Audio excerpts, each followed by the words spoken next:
Hi everyone, welcome to my channel Data Test. As part of Databricks 101 series, in this video I will be discussing about Delta Live Tables. This is the ninth video in the series. In case you have not checked our previous videos, please do check them out. Let's get started.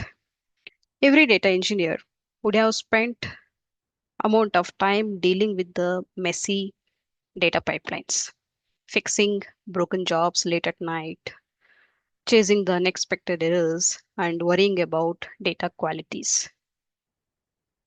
Really, working with the data pipelines in the traditional way is a hectic job. With that came now the very huge upgrade from the Databricks, that's the Delta Live Tables. With the Delta Live Tables, you can build both streaming and batch pipelines with simple declarative logic. You get auto-managed infrastructure and built-in data quality checks, and you can end-to-end track your pipelines very nicely. That is, DLT, Delta Light Tables provides lineage for the tables that you create. Let us check them. The the Delta Light Tables is very crucial because when we start building the data pipelines, the data ingestion begins getting the data from multiple sources easily from tens of sources to maybe hundreds of sources. And from each source, we may have uh, tens of, again, tables to hundreds of tables, and each table being hosting maybe thousands of columns or so, right? It's not very uncommon with these numbers.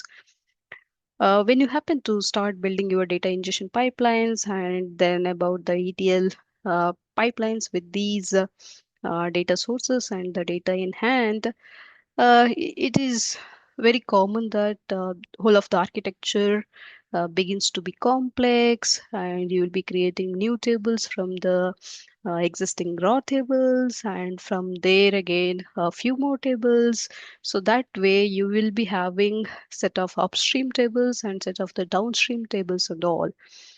So when something goes wrong, or when you would like to observe closely how the data is flowing between your tables, without a very nice framework in place, doing all of this stuff manually or by maybe integrating certain tools that are available in the market is a tedious job. So that's where Delta Live Tables can save us.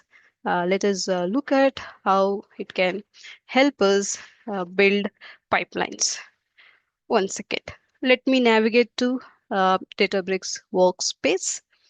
I have created very small script here.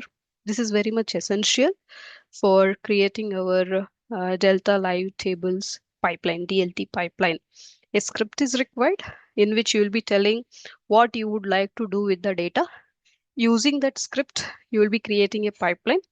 Once the pipeline is created, you will be executing the pipeline. So, three steps: create script, build the pipeline, and execute the pipeline. Here, for understanding that to getting started, right, as a beginner, simple things I'm considering, I'm creating here two tables. First one being the streaming table. Streaming table is nothing but the table that can grow as the data is incoming.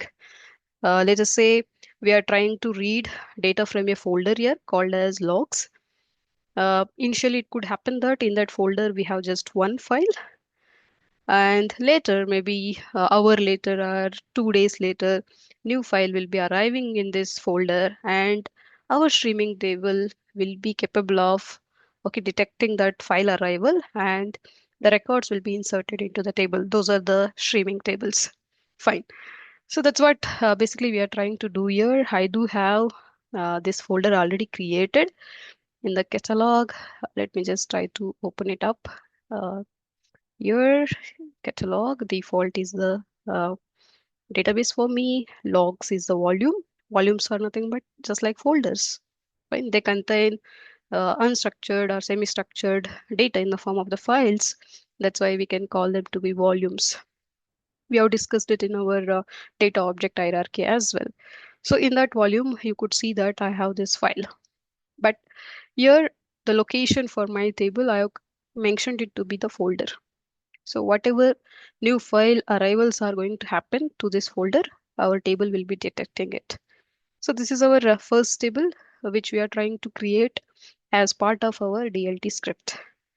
Next up, deriving from this table, I'm creating a materialized view. Materialized view is nothing but a pre-computed result, correct? What is that pre-computed result I'm trying to do? Some sort of group by operation and aggregation count. So level wise, we are trying to see here how many number of logs are there. Basically, I have here logs data. Fine. So that content is not important here. Let us focus on how does this DLT look like. So this is our script just with two tables. This script I should be submitting to the pipeline. But where do I have the pipeline? I don't have it. So we have to create it. From here, we can navigate across workflows, the pipelines option we have. Then we go about create pipeline. Let us pick up on this ETL pipeline. Maybe later, let us say for that, let us call it as my PL, my pipeline. How would you like to execute the pipeline, the data pipeline? Triggered. Manually, we will execute it. So I've chosen triggered.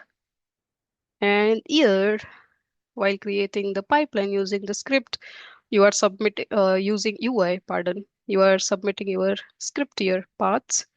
Browse to the location where you have the script. It is in the workspace users. That's nothing but our notebook, right? So let us select it and it's done. You can simply say here, create. Did we miss anything? Yes. I'm trying to use your serverless compute for my data pipeline. Important things is I should be choosing the catalog here. I will choose it to be workspace, which is there by default. And default schema also I will choose it to be default one, which is there for me already. Fine. With that, we can simply say create now. So this is our second step. Script was ready. With that, we created the pipeline. You can't see that here in the visual form. We will get to see it once I click on this, executing the pipeline start. Nice. Since it is a serverless one, we should not uh, face here much of the delay. It should be up and running in 1 or 2 minutes, which otherwise would have taken with the traditional compute clusters of the Databricks around 10 to 15 minutes. Especially right when we are in the development phase and all, we tend to choose the cluster with a single node being maybe right having 4 GB RAM and one CPU core and all right. So that would have taken time. Hopefully, I believe here, yeah. So we didn't wait much of the time. So it is initializing, it is trying to set up the tables. If at all some issue happens here, we will be notified. So there are event logs that are generated corresponding to the different operations that may be happening through this Delta Live tables.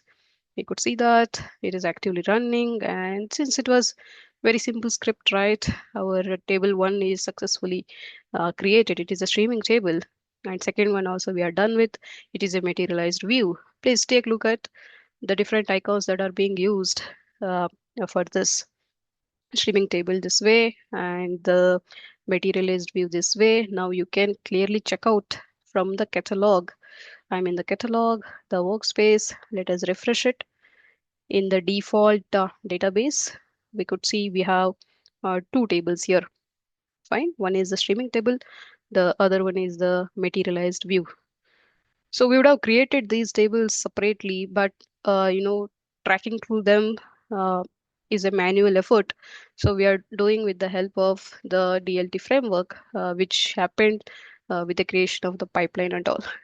So with that, you can see the DLT automatically detected that the materialized view is depending on the streaming table. We could nicely see that flow being happening here.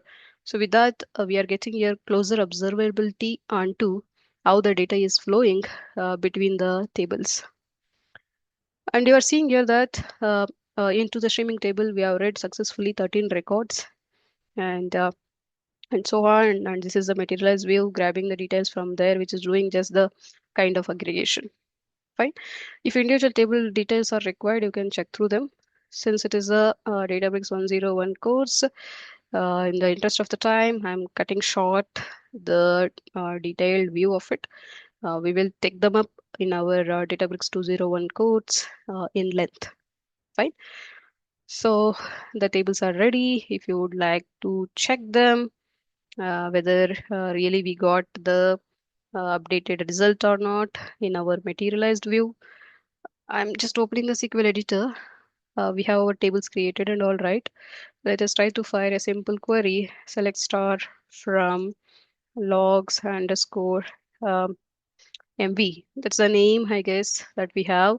But I don't have the SQL warehouse up and running. Let me go to compute.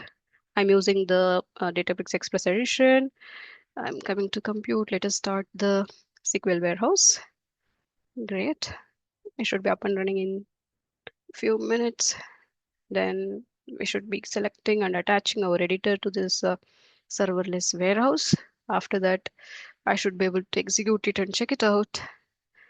It should give us the log level information. Okay, how many info logs are there, how many error logs are there, and so right. Seems like we have one null as well. So this is the thing. Now, what will happen if a new log file is landed onto this folder? Correct. So this is my folder, the volume. Um, Let me upload one more file onto it. Let me just choose upon uh, some file with the same schema I'm uploading. So what just happened? Our source folder got new entry, new file arrival happened. Then how will my DLT Delta Live Table detect it? Right? Here we have chosen it to trigger our pipeline manually, but there are provisions for triggering it automatically as well. Since we know that there is new file arrival, I am triggering the pipeline execution again. I will say start, but this will do incremental data loading. It's not going to load our previously loaded file. It is just going to load the newly arrived data this time. It is just exact copy of the previous file. So that's where you could see again 13 more records being written. And it is now executing the aggregated query. Meanwhile, let's go to editor and let us try to run it. We should see the updated results. So with that, you can clearly see Delta Live Tables is giving us um, better observability into the flow of the data, okay, in the pipeline. And for some reason, right, if some mistake is there, if some errors are happening, let us maybe try to induce some error into our script here. This is my script, and deliberately let us induce some error. I will put across maybe error on to the folder. Fine. Let us check how it is going to behave. Right. I will execute this pipeline again. Where is our pipeline? It's here. Let me say start again.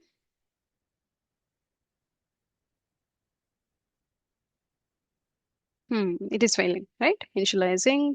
There itself we have error. Let's go to view logs, which is the event log. It says something here, right? Just click upon that. It says the volume workspace default.logs one does not exist, right? There is nothing like logs one. We don't have that volume, so it is complaining about it. So this way, okay, debugging and tracing our errors is easier with Delta Live Tables. So that's all for this video. In the next video, I will be discussing about the workflows. Thanks for watching. Stay tuned.